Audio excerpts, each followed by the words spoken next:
Halo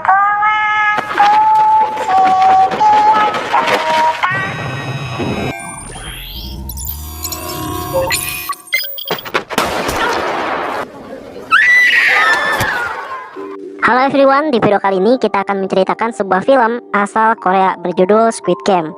Film ini bercerita tentang sebuah permainan bertahan hidup dengan hadiah uang 45,6 miliar won untuk semua orang yang bisa bertahan hidup sampai di babak terakhir Squid Game ini.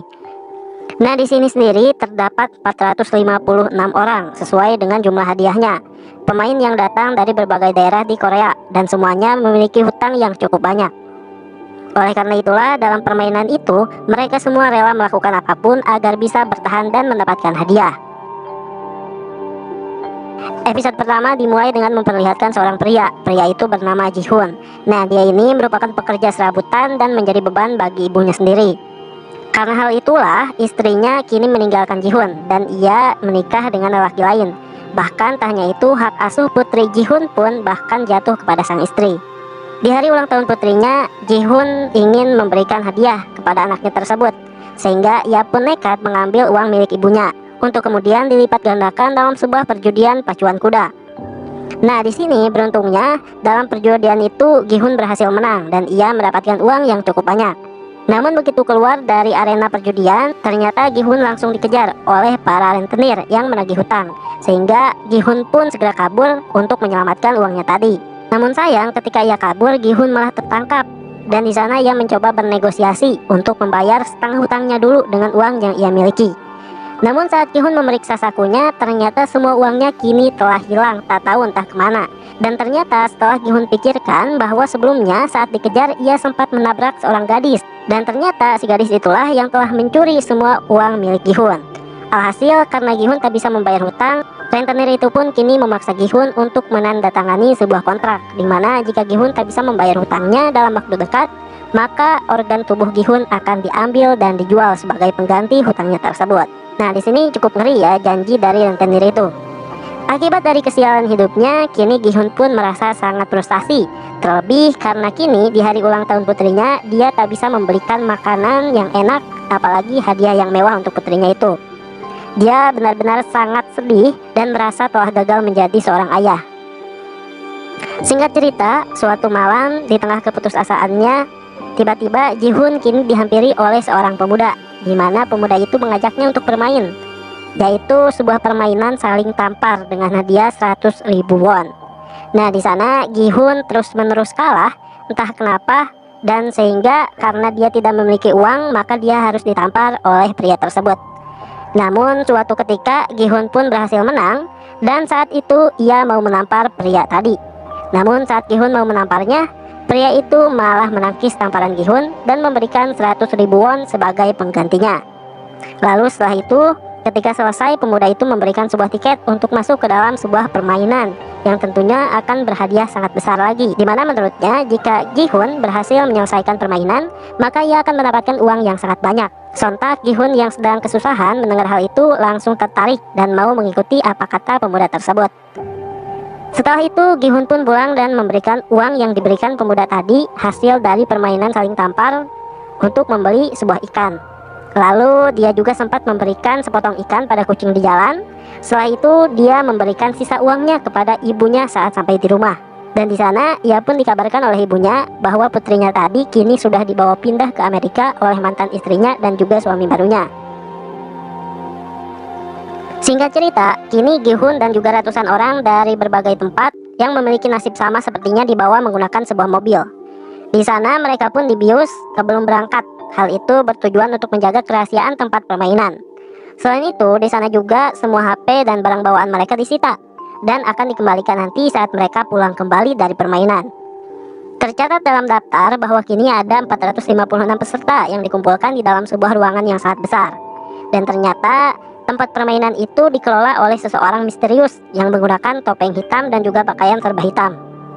Diketahui juga bahwa dia memiliki anak buah yang menggunakan pakaian serba pink. Pakaiannya sendiri mirip seperti APD yang sekarang banyak digunakan oleh nakes. Di tempat tersebut mereka sangat menjaga kerahasiaan, bahkan identitas mereka tak boleh diketahui oleh siapapun. Di lain sisi, di sana terlihat Ji-hoon bertemu juga dengan beberapa peserta lain. Di antaranya adalah Sang-woo, yaitu teman masa kecil Gi-hun, di mana sebelumnya Sang-woo mengalami krisis karena ketahuan melakukan penyelewengan anggaran perusahaan sehingga membuatnya ikut dalam Squid Game untuk mendapatkan uang. Di sana juga kemudian terlihat seorang kakek bernama Il-nam, kakek-kakek yang diceritakan sebagai penyakitan. Lalu ada juga Ali, seorang pekerja asing. Kemudian ada juga Doksu, seorang ketua gangster yang sangat ditakuti. Lalu ada juga seorang wanita bernama Miryong dan juga gadis cantik asal Korea Utara yang kini banyak digemari oleh para pemuda karena viralnya dari Squid Game ini, yaitu bernama Sebjok. Di mana Sebjok ini ternyata adalah gadis yang sebelumnya mencuri uang Gi-hun. Setelah Gi-hun menyadari bahwa Sebjok ini adalah orang yang telah mencuri uang sebelumnya, sontak ia pun marah dan berniat membalaskan dendamnya. Namun di sana untung saja para panitia keburu datang dan Gi-hun pun membatalkan niatnya itu. Di sana pun para peserta diberi pengumuman bahwa mereka wajib mengikuti 6 permainan dalam kurun waktu 6 hari. Di mana selama permainan mereka akan diatur oleh satu admin dan dijaga ketat oleh petugas. Sebelumnya, ternyata petugas pun membongkar kehidupan para peserta yang memiliki masalah terlilit hutang. Sehingga mau tidak mau para peserta wajib menandatangani kontrak yang harus mereka ikuti selama permainan. Di mana selama di sana mereka akan memainkan 6 permainan. Adapun beberapa aturan yang harus disetujui oleh para pemain adalah: yang pertama, para pemain tidak boleh berhenti di tengah permainan sedang berlangsung. Lalu yang kedua, pemain yang menolak untuk bermain maka dia langsung akan dieliminasi oleh panitia. Dan yang ketiga, permainan akan dihentikan seluruhnya jika mayoritas dari semua peserta menyepakati untuk berhenti dari permainan tersebut. Selanjutnya, para peserta pun memasuki sebuah wahana, yakni tangga berwarna-warni dengan konsep yang acak. Di sana mereka sampai di satu tempat permainan dengan sebuah ruangan yang telah dibuat sedemikian rupa dengan suasana gurun pasir yang sangat gersang. Tapi itu adalah rekaan. Nah, di sana diketahui bahwa permainan pertama memakai konsep tentang lampu hijau dan lampu merah, di mana para peserta boleh maju selama instruksi masih di lampu hijau. Jika instruksi berhenti dan berpindah ke lampu merah, maka semua peserta tidak boleh bergerak sedikit pun agar tidak terdeteksi. Hal ini mungkin terlihat mudah, akan tetapi maksud dari dieliminasi adalah bukan hanya sekedar dikeluarkan dari permainan, tapi yang membuat ngeri, mereka akan ditembak hingga tewas. Sehingga karena hal tersebut, peserta yang awalnya nampak riang gembira, kini mereka sangat terkejut dan mulai berlarian untuk kabur karena takut ditembaki. Namun ternyata tindakan itu malah membuat mereka semua mati sia-sia, karena setiap ada pergerakan, mereka akan langsung ditembak. Sementara itu, beberapa pemain yang masih tersisa, kini mereka terpaksa harus terus melanjutkan permainan sampai selesai. Meskipun dalam keadaan ketakutan, mereka harus tetap berkonsentrasi agar bisa segera sampai di garis finish dan tidak kehabisan waktu. Karena walaupun sampai di garis finish, ketika mereka kehabisan waktu, mereka akan tetap dieliminasi dan juga ditembak. Di sana terlihat ada seorang kakek yang penyakitan tadi. Ya, dia adalah kakek Il-nam. Tapi di sini yang sangat mencurigakan adalah ketika si kakek bermain, berbeda dengan peserta lain, ia nampak tenang dan juga sangat senang dalam mengikuti permainan. Pemain yang melewati garis finish sebelum waktu habis, ia akan dinyatakan lolos dari permainan pertama dan mereka berhak untuk maju ke permainan selanjutnya. Sementara itu, Gi-hun yang sebelumnya tertinggal, dia pun mencoba untuk berlari sekencang mungkin karena dikejar oleh waktu. Dimana pada saat detik-detik terakhir waktu hampir habis, ia malah terpeleset dan hampir saja jatuh. Namun di sana untung saja ada seorang bernama Ali yang berhasil menarik bajunya, sehingga Gi-hun bisa bertahan dan akhirnya di detik-detik terakhir bisa lolos sampai ke garis finish. Akhirnya setelah waktu habis, mereka yang masih tersisa karena kehabisan waktu langsung dinyatakan kalah dan sontak mereka semua juga langsung ditembaki satu persatu oleh penyelenggara permainan. Kini permainan selesai dan terlihat pintu penutup area permainan tertutup dan tempat tersebut pun seakan menghilang tak terlihat. Diceritakan setelah menyelesaikan permainan pertama, kini para peserta pun kembali dikumpulkan dan terlihat dari yang awalnya 456 peserta, kini hanya tinggal 201 peserta saja, yang artinya lebih dari 50% peserta itu habis dieliminasi. Di sana, para peserta yang masih tersisa sangat merasa ketakutan karena mereka merasa trauma dengan apa yang terjadi di permainan pertama.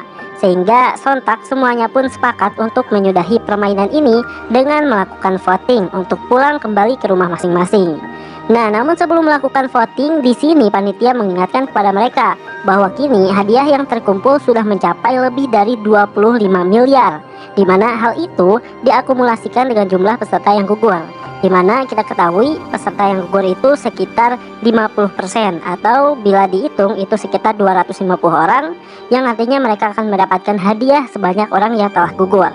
Nah, di sini panitia pun mengatakan jika mereka memilih untuk berhenti, maka mereka akan dipulangkan ke rumahnya masing-masing, tapi dengan syarat tidak akan membawa sepeser pun uang dari permainan tersebut. Sontak setelah mendengar hal itu, para peserta yang awalnya antusias untuk pulang, kini mereka mulai menjadi goyah dan ada sebagian yang tidak berniat untuk pulang. Singkat cerita, akhirnya voting pun dilakukan dan secara mengejutkan kini hasilnya imbang 100 dan 100. Hingga akhirnya tersisa satu orang, yaitu si kakek Ilnam. Nah, ketika ia akan melakukan voting, akhirnya ia pun dengan menegangkan memilih untuk pulang dan tidak melanjutkan permainan. Sehingga dengan hal itu para peserta pun berteriak bahagia. Namun sebagian ada pula yang menyayangkan karena mereka harus kehilangan uangnya. Pada akhirnya, kini para peserta pun dipulangkan kembali ke daerah masing-masing dengan mata tertutup dan tentunya tanpa pakaian. Hal itu untuk menghilangkan jejak agar tidak terdeteksi permainan tersebut. Singkat cerita, keesokan harinya Gi-hun memutuskan untuk pergi ke kantor polisi dan ia berniat untuk melaporkan sindikat permainan yang kejam sebelumnya. Di sana ia pun menceritakan semua kejadian sejak awal mereka dibawa ke sana, bermain di sana, kemudian juga dipulangkan kembali. Namun polisi yang mendengar semua cerita hal itu hanya kebingungan dan tertawa, seakan tak percaya dan menganggap bahwa Gi-hun ini sudah mulai tidak waras. Kemudian di sana Gi-hun memberikan tiket permainan yang ia dapatkan dari pemuda misterius sebelumnya, di mana dalam tiket itu terdapat sebuah nomor telepon yang bisa dihubungi. Nah, langsung saja ketika itu polisi langsung menghubungi nomor tersebut. Namun ketika dihubungi, yang mengangkatnya kini malah seorang wanita, sehingga hal itu membuat polisi semakin tidak percaya dengan perkataan Gi-hun. Tak lama kemudian setelah Gi-hun diusir karena dianggap gila, tibalah seorang detektif bernama Junho. Nah, ia datang ke kantor polisi tersebut dan sepertinya ia sangat tertarik dengan kasus yang dialami oleh Gi-hun. Sehingga di sana ia pun meminta identitas Gi-hun pada para polisi. Kemudian Junho pun pergi ke suatu tempat, di mana ternyata ia juga memiliki tiket yang sama dengan tiket yang dimiliki oleh Gi-hun. Dan diketahui bahwa tiket itu ternyata adalah milik kakaknya, yang ia duga bahwa kakaknya hilang selama ini juga ikut dalam game yang dialami oleh Gi-hun itu. Sementara itu di tempat lain, Gi-hun yang pulang ke rumah kebingungan mencari ibunya. Dan ternyata setelah ia cari, ibunya saat ini berada di rumah sakit karena menderita penyakit diabetes yang sudah akut. Nah, tak hanya itu, di sana para dokter pun menyarankan agar ibunya tersebut untuk dioperasi. Namun sang ibu malah menolak dan ia memilih untuk pulang karena ia dan keluarganya dipastikan tidak mampu untuk membayar biaya pengobatan di rumah sakit. Sontak dengan hal itu, Gi-hun merasa sangat sedih dan sangat kecewa. Bahkan ia nekat meminjam uang pada mantan istrinya demi bisa membayar biaya pengobatan ibunya. Namun bukan uang yang ia dapat, melainkan malah hinaan dari suami baru mantan istrinya. Sehingga hal itu membuat Gi-hun marah dan langsung menghajar lelaki tersebut. Kini Gi-hun pun sadar setelah semua kejadian yang sangat memilukan dalam kehidupannya, juga beberapa kali merasa kekecewaan. Ia sadar bahwa ternyata permainan dalam Squid Game itu tidak begitu kejam jika dibandingkan dengan kekejaman kehidupan yang selama ini ia rasakan. Akhirnya semua kenyataan pahit yang Gi-hun rasakan, juga kenyataan-kenyataan pahit yang teman-teman Gi-hun rasakan, kini membuat mereka kembali berniat untuk mengikuti Squid Game. Diceritakan setelah Gi-hun dan juga beberapa temannya yang lain memutuskan untuk kembali lagi bermain di arena Squid Game, kini mereka pun berangkat dijemput menggunakan sebuah mobil. Seperti biasa, di awal mereka akan dibius, tapi ada salah satu dari mereka karena sudah mengetahui hal tersebut, ia pun menutup hidungnya dan ia tidak bisa terbius. Sementara itu, dari arah lain datang juga detektif Junho yang membuntuti mobil Gi-hun sampai ia tiba di sebuah pelabuhan. Nah, sesampainya di pelabuhan, detektif itu pun melihat banyak mobil yang bersiap naik ke kapal feri untuk menuju ke sebuah pulau di mana tempat permainan diadakan. Di sana ia pun langsung menghajar seorang panitia, lalu mengambil dan memakai kostumnya agar ia bisa menyamar tanpa diketahui oleh siapapun. dan akhirnya bisa masuk ke arena permainan dengan bebas. Saat dirinya masuk ke dalam kapal, terlihat para panitia berbaju pink sedang sibuk mengganti baju para peserta.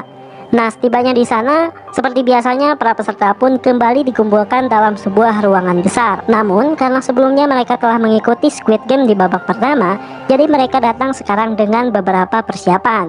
Nah, di sini pun ditunjukkan nih oleh panitia bahwa dari 200 peserta sebelumnya yang pulang, kini hanya ada 187 orang yang memutuskan untuk kembali dan mengikuti permainan tersebut. Setelah menyelesaikan tugasnya, kini para panitia pun diinstruksikan kembali untuk kembali ke kamar mereka masing-masing, termasuk juga Junho yang sedang menyamar. Nah, saat berjalan masuk ke kamar bersama panitia lainnya, dia pun menemukan adanya hierarki di antara panitia, ataupun ada semacam tingkatan, yaitu segitiga, bulat, kemudian juga kotak, yang pastinya itu menandakan jabatan antara panitia tersebut. Sementara itu, di lain sisi, terlihat Junho yang menyamar menjadi panitia, ia kebingungan karena ia tidak tahu apa sih tugas panitia di sana, sehingga ia hanya mengikuti apa yang dilakukan oleh panitia lain. Singkat cerita, pada malam harinya, Sebyok yang membawa pisau kecil, ia pun pergi ke toilet dan ia mencoba untuk menyusup lewat ventilasi dibantu oleh Miryong. Nah, di dalam ventilasi itu, Sebyok pun melihat para panitia sedang membuat gulali dengan sangat banyak. Namun, ia tak tahu apa yang akan dilakukan dengan semua gulali tersebut. Keesokan harinya, para peserta pun bersiap kembali, dan mereka dikumpulkan untuk permainan kedua. Namun sebelum memulai permainan, di sana Sang Woo pun bertanya kepada Sebyok tentang apa yang ia lihat semalam. Kemudian Sebyok pun mengatakan bahwa ia semalam melihat para panitia membuat gulali dengan jumlah banyak. Setelah mendengar hal itu, Sang Woo pun langsung teringat akan permainan masa kecilnya, di mana sebuah gulali setelah dilelehkan, ia akan langsung dikeringkan. Kemudian sebelum kering akan diberikan sebuah tanda. Setelah itu, mereka harus mengikis gula tersebut sesuai dengan bentuk yang diberikan. Nah, oleh karena itu, di sini Sang Woo pun mengambil bentuk segitiga yang merupakan bentuk paling mudah. Namun demikian, ternyata Sang Woo ini malah tidak memberitahu teman-temannya yang lain tentang hal itu, sehingga mereka memilih bentuk yang sulit. Terlihat Gi-hun malah mengambil bentuk payung. Kemudian juga ada kakek Ilnam yang mengambil bentuk bintang. Tentu saja, bentuk-bentuk tersebut akan sulit diselesaikan. Nah, di samping semua itu, ternyata para peserta hanya diberi waktu 10 menit untuk membentuk gulali tersebut dengan rapi. Jika ada yang tidak sengaja merusak bentuknya, maka mereka akan dieliminasi dan seperti biasanya mereka akan langsung ditembak di tempat tersebut. Sehingga mereka semua berusaha sekeras mungkin untuk mendapatkan pola yang diinginkan.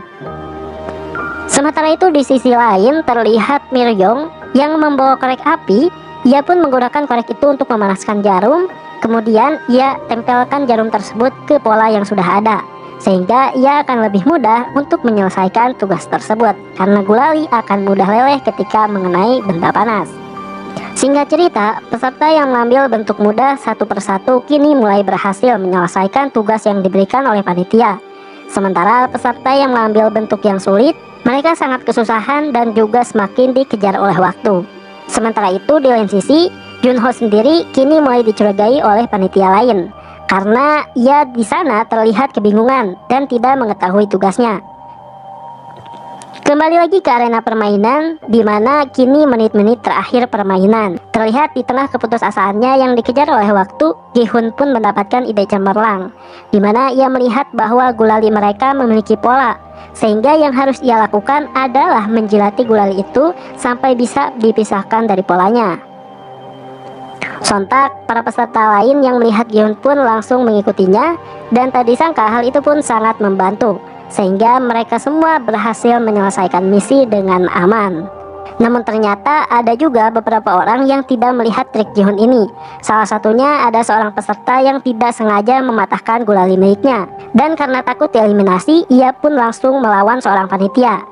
Namun karena hal tersebut juga, sontak panitia yang lain malah langsung menembak peserta yang tersisa agar mereka tidak melawan. Di sana peserta itu pun menodongkan pistol ke arah panitia tersebut, lalu memintanya untuk membuka topeng. Akhirnya si panitia pun mencoba menuruti permintaan itu. Namun ketika panitia membuka topengnya, ia pun langsung ditembak oleh penyelenggara permainan, yaitu si frontman dengan topeng hitamnya. di mana ternyata semua panitia juga telah memiliki perjanjian, yaitu dilarang untuk menunjukkan identitas mereka, kecuali saat berada di dalam kamar dan juga dalam kondisi sendirian. Tentu saja, semua itu dilakukan untuk menjaga kerahasiaan dari permainan tersebut. Episode 3 pun ditutup dengan Junho yang bertugas untuk mengangkut tubuh peserta yang tewas, dan dirinya mengambil topeng bertanda segi 4 panitia yang sudah tewas tersebut agar dirinya bisa berbaur dengan pihak atas. Artinya, kini dia menyamar menjadi panitia yang tingkatannya lebih tinggi.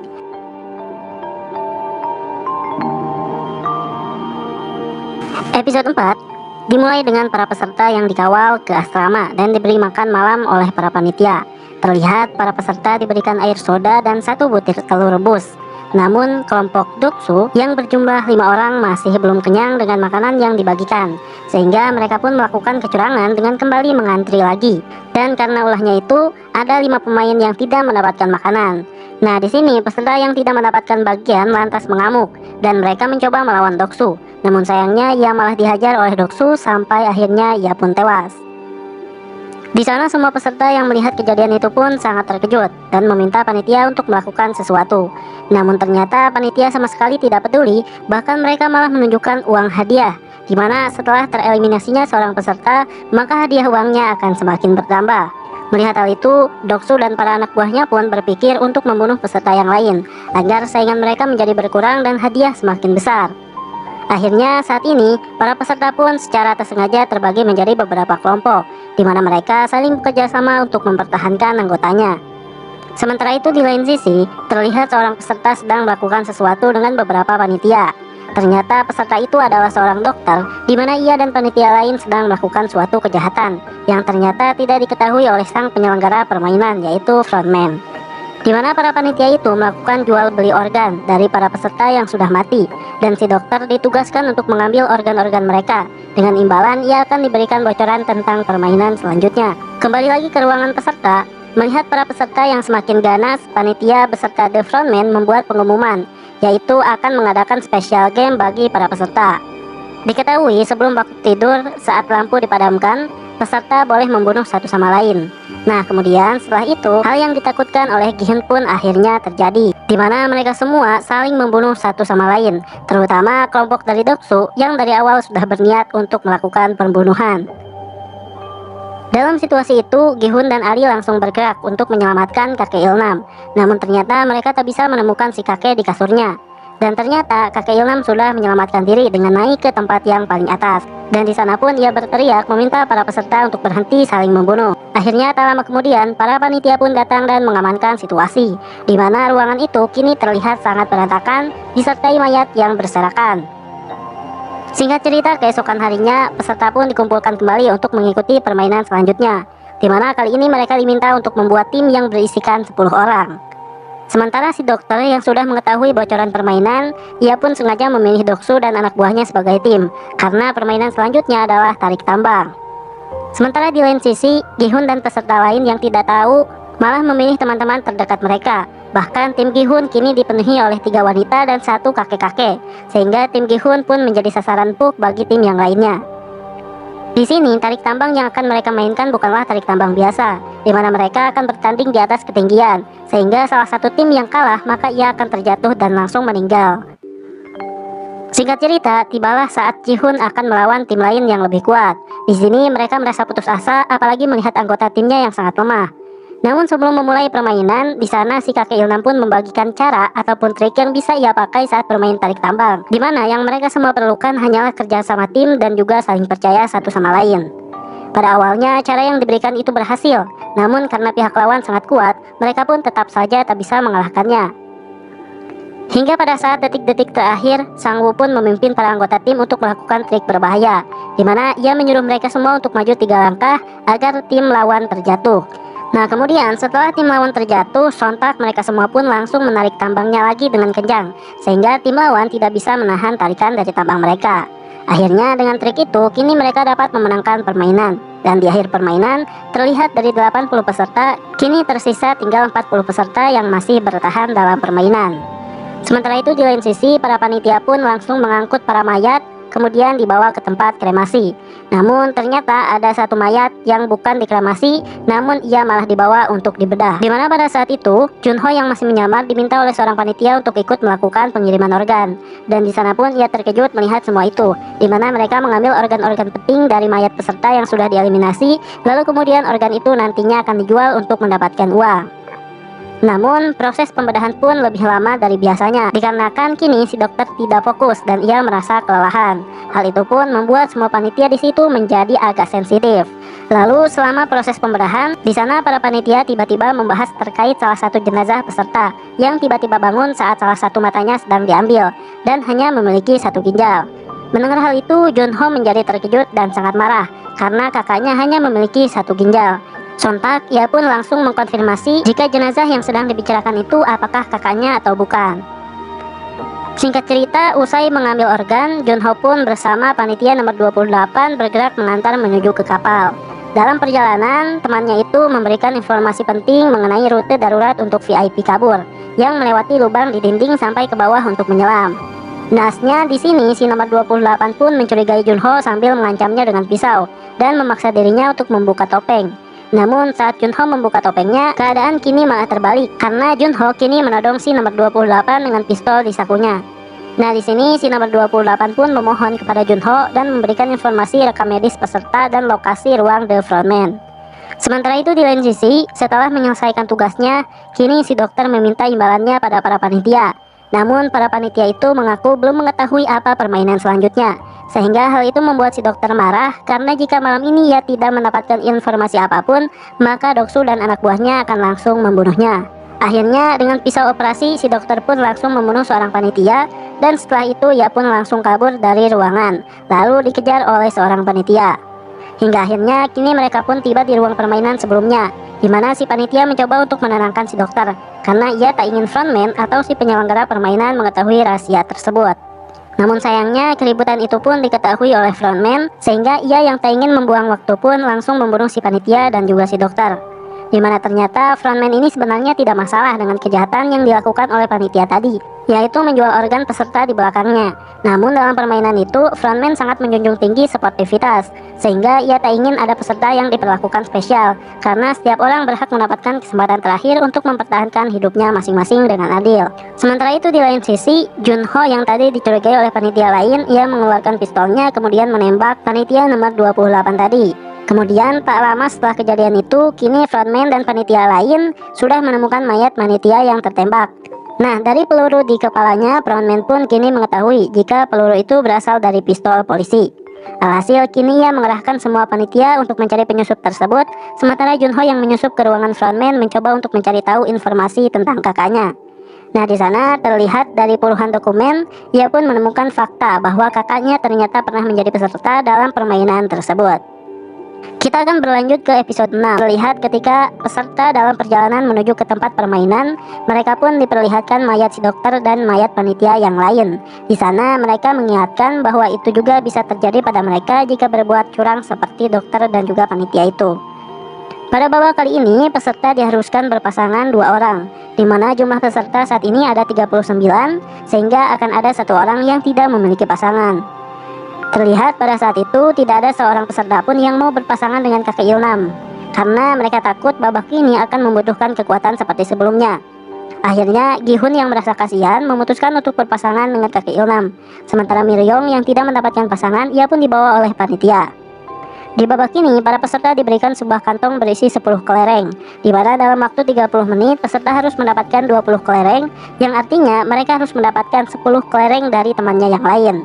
Sementara di lain sisi, kini penyakit kakek Ilnam kambuh, sehingga ia tidak peduli dengan permainan dan malah berkeliling di sekitar arena. Itu pun sontak membuat Gi-hun panik dan terpaksa membentak si kakek. Hingga tak lama kemudian, akhirnya kakek Ilnam pun akhirnya sadar dan mereka pun memutuskan untuk bermain tebak-tebakan, di mana mereka hanya perlu menebak jumlah kelereng di tangan lawan, apakah jumlahnya ganjil atau genap. Dan jika benar, maka kelereng di dalam tangannya akan diberikan. Tak disangka ternyata berkali-kali kakek Ilnam menebak dengan benar, dan ia pun sudah banyak memenangkan kelereng. Sementara itu, di lain sisi, Sang-woo yang berpasangan dengan Ali memutuskan untuk bermain secara adil, di mana terlihat Ali berhasil menang dan mendapatkan kelereng yang cukup banyak. Di sana Ali pun merasa bersalah dan tidak tega pada Sang Woo yang terus-terusan kalah. Namun ternyata Sang Woo pun memanfaatkan kepolosan Ali itu sehingga ia menipunya dan mengambil semua kelereng Ali, kemudian menukar kelereng itu dengan batu. Di lain sisi, Saebyeok yang berpasangan dengan Ji-young, mereka berdua memilih untuk mengobrol bersama, menghabiskan waktu yang diberikan oleh panitia. Dan setelah lama mengobrol, dari sana Ji-young pun memutuskan untuk mengalah, lalu membiarkan Saebyeok lolos dari permainan dan memberikan semua kelerengnya, karena seumur hidupnya Saebyeok terus batang kara dan juga ada adiknya yang perlu ia biayai. Kembali lagi kepada Gi-hun dan kakek Ilnam, di mana kini kelereng Gi-hun tersisa satu. Nah, pada saat itu mereka memulai lagi permainan. Dan ternyata tebakan Gi-hun salah lagi, yang artinya si kakek kali ini akan mendapatkan kelereng terakhir dari Gi-hun. Namun pada saat itu untungnya penyakit kakek kambuh lagi dan ia lupa apa tebakan dari Gi-hun. Nah, sontak karena hal itulah kini Gi-hun pun langsung mengganti tebakannya sehingga ia pun berhasil menang. Hal itu kini terus dilakukan oleh Gi-hun karena si kakek pelupa ia pun memanfaatkan hal tersebut agar ia bisa mengembalikan keadaan. Hingga akhirnya keadaan pun berbalik, kini kelereng kakek Ilnam yang hanya tersisa satu. Nah, pada saat itu kakek Ilnam pun meminta agar mereka bermain satu ronde lagi, namun harus mempertaruhkan semuanya. Artinya game harus dimulai dari awal lagi. Nah, sontak mendengar hal itu, Gi-hun merasa tidak adil karena ia memiliki 19 kelereng, sementara kakek Ilnam hanya memiliki satu kelereng. Setelah mendengar hal itu, kakek Ilnam pun mengatakan bahwa selama permainan tadi, ia sebenarnya tahu bahwa ia dibodohi oleh Gi-hun, namun ia sengaja membiarkannya. Nah, akhirnya setelah mendengar semua hal itu, Gi-hun pun merasa sangat sedih dan ia merasa sangat bersalah. Namun di sana kakek Ilnam pun meraih tangan Gi-hun lalu memberikan satu kelereng terakhirnya. Di sana juga kakek Ilnam kemudian berterima kasih kepada Gi-hun karena sudah merawatnya selama ia berada di sana. Dan berkat Gi-hun juga, ia kini merasa bahagia di sisa-sisa terakhir hidupnya. Lalu kemudian, tepat setelah mengatakan hal itu, tiba-tiba waktu pun habis dan kakek Ilnam pun dinyatakan tereliminasi dan ditembak. Begitupun juga dengan peserta lain yang tidak mendapatkan kelereng.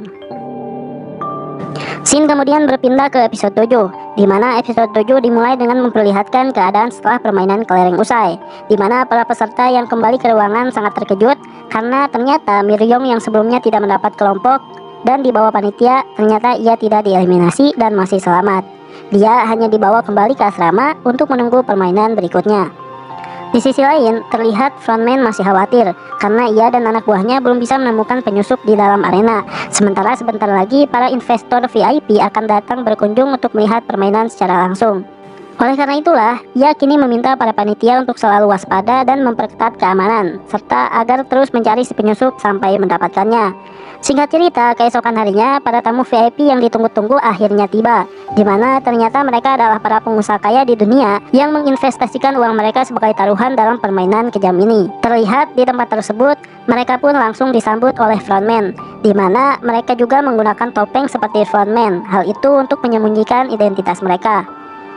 Pada saat itu, frontman menyambut dan melayani para tamu VIP untuk mewakili tuan rumah, di mana sang tuan masih memiliki urusan lain. Nah, dari cuplikan ini berarti kita juga tahu bahwa ternyata dalang dari permainan ini bukanlah frontman, melainkan ada sosok lain yang menjadi inisiator dan pengkoordinir semuanya. Sementara frontman hanyalah bawahan dan para tamu itu juga hanyalah investor sekaligus penikmat permainan saja.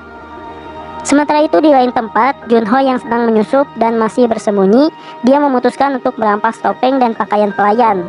Hal itu dilakukan agar ia bisa lebih dekat dengan para tamu VIP, sekaligus untuk mengambil beberapa video sebagai barang bukti untuk melaporkan sindikat permainan.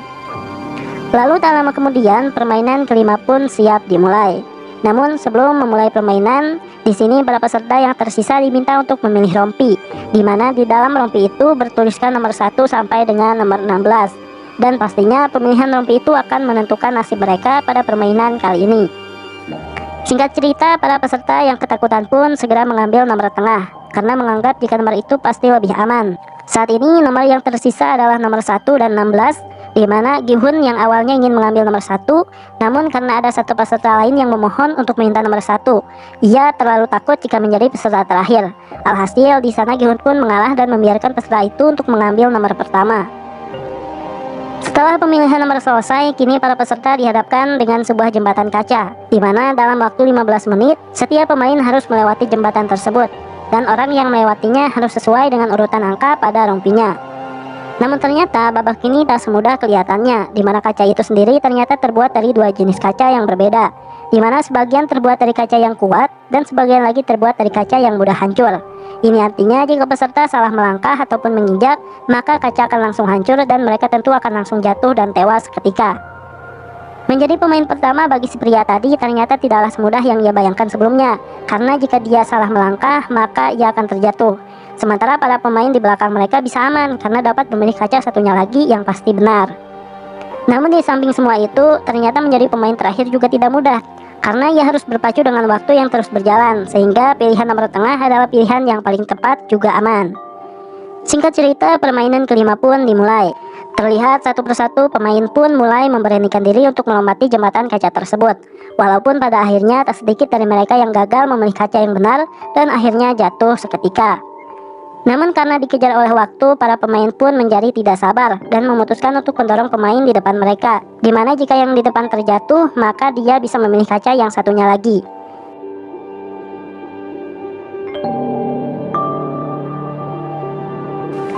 Singkat cerita, kini tiba saatnya Doksu sampai di posisi terdepan. Dan tentu saja karena seorang gangster, maka tidak ada orang yang berani melawannya, apalagi mendorongnya. Di sana Doksu pun bersikeras bahwa ia akan tetap berada di posisinya agar tidak ada orang yang bisa lolos. Namun Miryong yang kesal di sini ia langsung melompat ke arahnya, lalu memegang badan Doksu. Kemudian ia pun mengorbankan dirinya sendiri dengan membawa Doksu jatuh bersamanya. Setelah beberapa pemain jatuh dan tewas, kini tersisa 4 pemain saja, di mana ternyata pemain yang paling depan adalah mantan pekerja di pabrik kaca. Oleh karena itu, ia pun bisa membedakan mana kaca yang kuat dan mana kaca yang biasa. Akhirnya dengan kemampuannya itu, ia pun berhasil membawa peserta yang lain melewati kaca tersebut. Namun pada saat kaca terakhir, frontman yang menyadari hal itu langsung mematikan lampu, agar orang tadi menjadi kesulitan untuk melihat kaca yang benar dan juga kaca yang salah. Sontak karena hal itu, kini pemain itu pun tidak bisa membedakan kaca lagi. Hingga akhirnya si Sangwoo dengan tega mendorong pemain itu hingga terjatuh di kaca yang salah. Lalu kemudian sisanya bisa maju dengan selamat. Lalu setelah itu mereka pun sampai dan tak lama kemudian waktu pun habis. Sehingga tak lama setelah itu semua kaca di belakangnya pun langsung dihancurkan dan serpihan kecilnya berhamburan bahkan menggores beberapa bagian tubuh mereka. Sementara itu dari ruangan yang berbeda, melihat permainan ini para tamu VIP pun sepertinya cukup puas dan mereka cukup gembira. Pada saat itu, Junho yang menyamar di sana masih sibuk melayani mereka semua. Hingga kemudian salah seorang tamu VIP tertarik kepada Junho dan ia pun menyuruhnya untuk duduk. Tak lama setelah itu, tamu VIP pun membawa Junho ke sebuah ruangan. Dan ternyata tamu tersebut adalah seorang pengusaha tua yang ingin melakukan cocok tanam sesama jenis dengan Junho. Nah di sini Junho yang merasa direndahkan pun akhirnya marah dan ia menodongkan pistolnya pada tamu VIP tersebut. Dimana setelah itu Junho kemudian meminta tamu VIP tersebut untuk memberikan informasi tentang tempat permainan itu. Hal itu pun kemudian direkam oleh Junho, di mana rekamannya akan dijadikan bukti untuk melaporkannya. Setelah mendapatkan rekamannya, kini Junho pun menghajar tamu itu hingga pingsan, lalu kemudian ia kabur dari arena permainan. Dan dengan alat selam yang ada di sana, ia pun kabur menuju pulau seberang. Tak lama kemudian, akhirnya frontman mengetahui hal tersebut, dan kini ia mengerahkan beberapa anak buahnya untuk mencari Junho. Sementara di lain sisi, kini Junho telah sampai di pulau seberang. Scene kemudian berpindah ke episode 8, di mana hanya tinggal 3 peserta, yaitu Gi-hun, Sang-woo, dan juga Seo-byeok. Dan mereka pun kini turun ke bawah. Saat mereka kembali ke asrama, Gi-hun dan Sang-woo bertengkar mengenai kematian peserta nomor 13. Sementara di lain sisi, setelah Junho sampai di pulau seberang, di sana Junho pun berniat menghubungi ketua polisi untuk meminta bantuan sekaligus mengirimkan bukti yang ia dapat sebelumnya. Namun karena pulau tersebut dikelilingi oleh lautan dan jauh dari pemukiman, di sana ia tak bisa mendapatkan sinyal, sehingga ia pun memutuskan untuk mendaki ke tempat yang lebih tinggi untuk mencari sinyal. Tak lama kemudian, frontman yang menyusul dan anak buahnya pun ternyata kini telah sampai di pulau tersebut, dan mereka langsung menyusuri pulau itu untuk menangkap Junho. Sayangnya sebelum Junho bisa mengirim bukti rekaman tersebut, ia pun akhirnya tertangkap oleh frontman dan semua anak buahnya. Dan di saat detik-detik terakhir Junho, di sana frontman pun akhirnya membuka topeng hitamnya itu. Dimana tak disangka ternyata sosok pria di balik topeng hitam frontman ternyata adalah kakaknya Junho yang selama ini ia cari-cari. Di sana Junho pun bertanya kepada kakaknya itu kenapa ia melakukan semua ini. Namun sebelum menjawab pertanyaan itu, di sana Junho pun langsung ditembak oleh kakaknya sendiri, lalu Junho pun jatuh seketika ke dalam lautan. Kembali lagi ke para pemain, di mana yang berhasil lolos adalah Sangwoo, Saebyeok, dan juga Gi-hun. Di sana mereka dipersilahkan untuk mengganti pakaian baru, kemudian disajikan makan malam bersama. Terlihat pada saat itu ketika Saebyeok mengganti pakaiannya, ternyata perutnya terkena pecahan kaca sebelumnya, sehingga kini ia pucat dan darah terus mengalir pada perutnya. Di sana ia pun merobek seragam lamanya, kemudian menutupi luka itu dengan kain tersebut. Tak lama kemudian, kini Gi-hun dan yang lainnya pun dihidangkan makanan lezat, di mana itu adalah untuk pertama kalinya mereka mendapat hidangan mewah di tempat tersebut. Terlihat di sana Gi-hun dan Sangwoo melahap makanan mereka sampai habis. Namun di lain sisi, Saebyeok yang masih kesakitan bahkan ia tak mampu memotong makanannya. Setelah makan malam itu selesai, mereka pun diberikan sebuah pisau kecil, di mana Gi-hun yang masih marah pada Sangwoo karena tega membunuh pemain sebelumnya, ia pun berniat untuk membunuh Sangwoo dengan pisau tersebut, kemudian memenangkan permainan dengan Saebyeok. Oleh karena itu, di sana Gi-hun pun mendatangi Saebyeok dan mengajaknya untuk bekerja sama. Namun di sana Saebyeok yang semakin lemah berpesan kepada Gi-hun, jika Gi-hun berhasil selamat dan lolos dari tempat tersebut, ia meminta Gi-hun untuk mengurus adiknya yang berada di panti asuhan. Dan tak lama setelah mengatakan hal itu, kini Gi-hun pun tersadar bahwa baju Saebyeok telah dipenuhi oleh darah, sehingga Gi-hun yang panik pun langsung berlari ke arah pintu untuk kemudian meminta bantuan kepada panitia. Tak lama kemudian, akhirnya para panitia pun datang. Namun kini mereka masuk sambil membawa peti, dan tak disangka ternyata saat Gi-hun meminta bantuan, diam-diam Sangwoo malah membunuh Saebyeok dengan pisaunya sendiri. Sontak hal itu pun membuat Gi-hun merasa bersalah pada Saebyeok, dan tentu kini ia semakin marah pada Sangwoo. Namun dengan semua perbuatannya itu, Sangwoo dengan santai malah berkata bahwa semua hal itu ia lakukan hanya untuk membantu Saebyeok dalam mengakhiri rasa sakitnya lebih cepat. Scene kemudian berpindah ke episode 9. Setelah Saebyeok dibunuh oleh Sangwoo, keesokan harinya permainan terakhir pun tiba, di mana hanya ada 2 orang peserta yang tersisa, yaitu Gi-hun dan juga Sangwoo, yang akan memainkan permainan terakhir yang disebut dengan Squid Game. Nah, diketahui bahwa nama dari Squid Game itu diambil dari nama permainan terakhir, yaitu Squid Game. Permainan itu adalah permainan masa kecil mereka berdua, dan di sana mereka kemudian mendapatkan peran yang berbeda, yaitu sebagai penyerang dan sebagai orang yang bertahan. Permainan ditentukan dengan cara melempar sebuah koin, di mana Gi-hun memilih gambar segitiga dan Sangwoo memilih gambar yang kotak. Koin kemudian dilempar ke atas untuk menentukan posisi pemain, dan hasilnya adalah gambar segitiga, sehingga Gi-hun diberikan kesempatan memilih posisi yang dia inginkan. Di sana Gi-hun pun memilih menjadi posisi penyerang, sementara Sangwoo akan menempati posisi bertahan. Dan tak lama kemudian, mereka pun akhirnya menuju ke arena permainan. Sementara itu di lain sisi, seperti biasanya dari ruangan lain, para tamu VIP dipersilahkan untuk menonton permainan terakhir, dan mereka semua akan menjadi saksi siapa yang akan keluar sebagai pemenang. Aturan dalam permainan ini adalah Gi-hun sebagai penyerang harus menembus pertahanan Sangwoo, sementara Sangwoo tentu harus menghalangi Gi-hun. Sedangkan permainan ini berakhir jika Gi-hun berhasil menginjak kepala cumi atau squid, sedangkan yang kalah maka ia harus diakhiri dan ia harus dieliminasi. Di awal permainan, Gi-hun mengambil segenggam pasir saat ia mengikat sepatu. Lalu pasir itu pun dilemparkan mengenai mata Sangwoo, hingga Gi-hun pun bisa melewatinya. Di sana Gi-hun masih saja marah dengan Sangwoo karena ia sudah membunuh Saebyeok di permainan sebelumnya dan juga peserta nomor 13 pada saat permainan kaca. Tak lama kemudian hujan pun akhirnya turun. Sangwoo berniat menyerang Gi-hun dengan pisaunya, namun ternyata Gi-hun juga menyimpan sebuah pisau di sakunya. Kemudian pisau itu pun mereka gunakan untuk saling baku hantam dan menyerang. Dengan diiringi hujan, keduanya pun mulai bertarung satu sama lain, di mana semakin hujan deras, maka semakin brutal juga pertarungan mereka berdua. Hingga pada satu kesempatan, Sangwoo pun berhasil merebut pisau Gi-hun, dan ia menusuk tubuh Gi-hun beberapa kali. Bahkan sampai pisau itu menancap di tangannya, karena Gi-hun menangkis serangan dari Sangwoo. Namun ternyata dengan semua serangan itu, Gi-hun tak mau menyerah. Ia berusaha bangkit dan terus melawan, hingga akhirnya Gi-hun berhasil membuat Sangwoo tak berdaya. Dengan pisau yang tertancap di tangannya, Gi-hun pun mendekati tubuh Sangwoo dan berniat menikamnya. Namun pada saat itu, Gi-hun merasa tidak tega karena Sangwoo adalah sahabatnya sendiri. Ia pun malah menancapkan pisaunya itu di samping Sangwoo. Di sana Gi-hun pun memutuskan untuk tidak membunuh Sangwoo. Kemudian ia berjalan ke garis finish. Namun karena ia berpikir walaupun ia menang, tetap Sangwoo akan dieliminasi, ia pun langsung kembali lagi dan memutuskan untuk berhenti dari permainan itu. Ia ingin mengambil aturan ketiga dalam permainan, yaitu permainan bisa diberhentikan jika mayoritas pemain setuju untuk berhenti. Di sana ia pun ingin Sangwoo juga berhenti, di mana artinya Gi-hun tak ingin mengambil hadiah uangnya dan memilih untuk menyelamatkan sahabatnya. Sesuai dengan aturan ketiga, ia hanya perlu meminta Sangwoo untuk berhenti dari permainan. Namun ternyata di sana Sangwoo malah menolak hal itu, dan secara mengejutkan ia malah menikam dirinya sendiri. Di mana sebelum ia meninggal dunia, Sangwoo pun menitipkan ibunya pada Gi-hun. Akhirnya dengan meninggalnya Sang Woo di babak ini, maka secara aturan Gi-hun pun dinyatakan sebagai pemenang dan ia berhak mendapatkan hadiah permainan. Singkat cerita, kini Gi-hun pun diantarkan pulang kembali. Ia diantar oleh frontman dalam sebuah mobil, dan tak lama kemudian Gi-hun pun akhirnya dibius. Singkat cerita, Gi-hun terbangun di sebuah jalan di dekat pasar, di mana dalam mulutnya ada sebuah kartu kredit yang berisi 45,6 miliar won. Dia pun mengambil 10.000 won untuk ongkos pulang. Seakan tidak percaya dan seakan mimpi buruk, dia pun kembali pulang ke rumahnya. Pada saat perjalanan pulang, dia dipanggil ibunya Sang Woo. Kemudian si ibu pun menyerahkan beberapa makanan untuk dimakan oleh Gi-hun dan ibunya di rumah. Sementara Gi-hun kini memberikan uangnya dari ATM kepada ibu Sang Woo tersebut.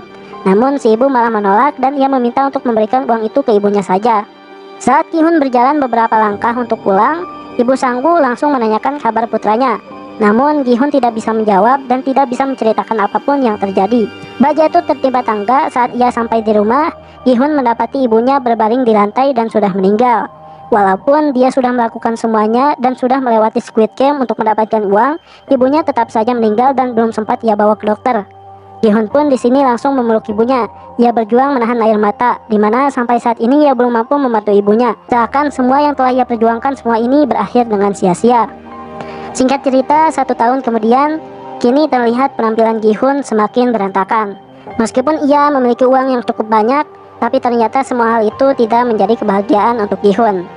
Lalu pada suatu ketika, saat ia sedang duduk sendirian di pinggir danau, ia pun ditawari bunga oleh seorang wanita tua, di mana ternyata di dalam bunga itu terdapat amplop hitam yang berisi kartu permainan.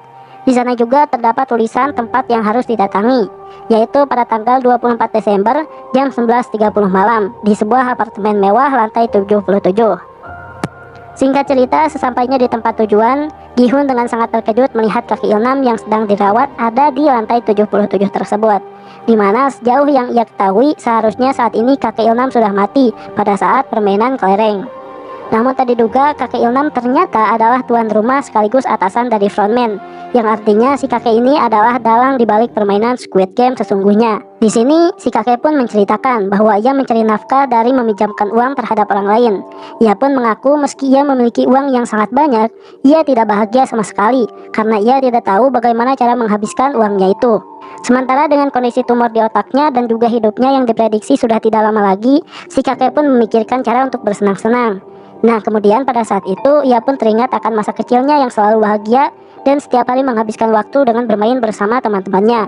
Oleh sebab itulah ia pun dan orang-orang kaya lainnya di dunia menciptakan arena permainan itu, di mana permainannya diambil dari permainan anak-anak, agar ia bisa menikmati kebahagiaan dengan ikut bermain sebelum ia meninggal dunia. Mendengar hal itu, sontak Gi-hun pun menjadi sangat marah. Bagaimana tidak, mereka rela mengorbankan ratusan nyawa hanya untuk bersenang-senang. Namun mendengar hal itu, di sana kakek Il-nam pun kembali mengatakan bahwa sejak awal ia tak pernah memaksa siapapun untuk ikut ke dalam permainan itu. Bahkan Gi-hun juga sebelumnya di episode 1 ia sudah pulang. Namun ia malah memutuskan untuk datang kembali dan mengikuti permainan itu lagi dengan sendirinya. Lalu kemudian setelah itu dengan tulus si kakek Il-nam pun berterima kasih kepada Gi-hun karena ia sudah memberikan kebahagiaan dengan menjadi teman bermainnya di sisa terakhir hidupnya. Lalu tak lama kemudian setelah mengatakan hal itu, kakek Il-nam pun akhirnya meninggal dunia tepat pada jam 12 malam. Singkat cerita, keesokan harinya, setelah mengetahui semua rahasia di balik permainan itu, kini Gi-hun pun merubah penampilannya dan mencoba memulai kehidupan barunya dengan damai. Setelah itu, ia pun menjemput adik Sebjok yang ada di panti asuhan lalu menitipkan anak itu pada ibu Sang Woo. Tak lama sebelum pergi, ia juga menyerahkan sebuah koper di mana si ibu menyangka itu adalah pakaian, namun ternyata isinya adalah uang. Di sana juga tertulis bahwa ini adalah uang Sang Woo yang pernah ia pinjam sebelumnya. Akhirnya film pun berakhir dengan diperlihatkan Gi-hun yang akan pergi menyusul putrinya ke Amerika. Namun sebelum pergi, ia melihat seorang pria misterius yang sedang bersama korban permainan selanjutnya. Melihat semua hal itu, Gi-hun pun langsung lari dan merebut kartu permainan tersebut. Ia pun menelepon nomor yang ada di sana dan ia berjanji kepada frontman bahwa ia akan membalas dendam semua perbuatan busuk mereka. Dan akhirnya film pun selesai. Nah, setelah berakhirnya episode 9 ini, ada kemungkinan akan ada season kedua Squid Game. Meskipun sang sutradara mengatakan sulit untuk membuat Squid Game season kedua ini, karena persiapan untuk Squid Game season pertama saja itu membutuhkan waktu yang bertahun-tahun. Namun jika ada season kedua, kemungkinan season kedua ini akan menceritakan orang-orang baru yang mengikuti permainan, dan juga Gi-hun akan kembali bermain untuk balas dendam. Di sini juga berarti kita tahu bahwa meskipun kaki Ilnam sudah meninggal, arena tersebut masih tetap berjalan dan dikendalikan oleh frontman. Hal itu tentu menyisakan banyak pertanyaan tentang siapa sebenarnya dalang dibalik semua ini. Apakah akan ada sosok baru yang terbongkar, atau apakah di sini kakek Ilnam hanya pura-pura mati seperti yang pernah ia lakukan sebelumnya pada episode kelereng. Di sini juga banyak kemiripan antara Gi-hun dan juga kakek Ilnam, dimana kita juga bisa menyangka apakah Gi-hun ini sebenarnya adalah anak kakek Ilnam ataupun bukan. Serta banyak lagi teka-teki dan juga pertanyaan-pertanyaan di benak kita yang mestinya harus dijawab